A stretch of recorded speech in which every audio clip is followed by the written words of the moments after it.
Magandang umaga sa ating lahat. Ngayon ay August 11, 2024 at narito ang update ukol sa maging lagay ng panahon sa susunod na 24 oras.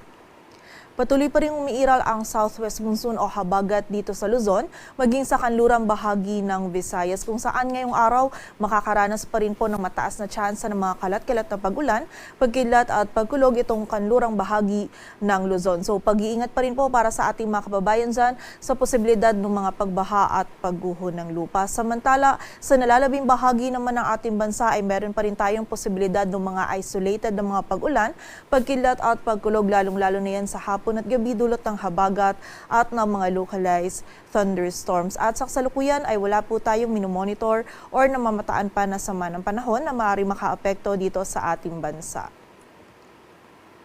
At para nga sa magiging lagay ng panahon ngayong araw ng linggo, maulap na kalangitan at mga kalat-kalat na pagulan pa rin yung mararanasan dito sa Ilocos Region, maging sa bahagi din ng Zambales, Bataan, Occidental Mindoro, maging sa area din ng Palawan, dulot ng habagat. Samantala, dito naman po sa nalalabing bahagi ng Luzon, kasama na dyan ng Metro Manila, ay meron pa rin tayong mararanasan ng mga isolated o yung mga biglaan ng mga pag-ulan, lalong-lalo na po yan sa hapon at gabi, and also this early morning din po is posible po rin tayong makaranas ng mga pag-ulan na ito.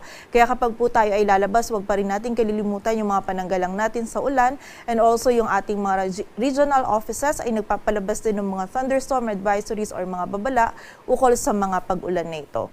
Agwat ang temperatura sa Metro Manila ay mula 26 to 32 degrees Celsius.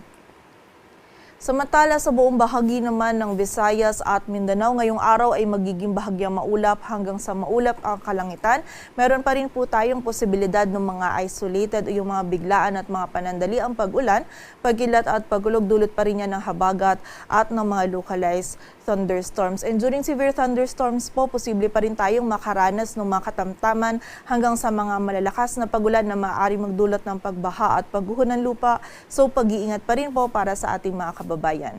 Agwat ang temperatura sa Cebu ay mula 26 to 33 degrees Celsius at sa Davao naman ay 25 to 33 degrees Celsius.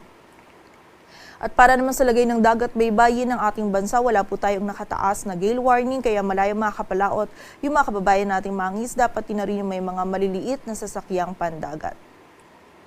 Dito sa Metro Manila, ang araw ay sisikat mamayang 5:42 ng umaga at lulubog mamayang 6:21 ng hapon.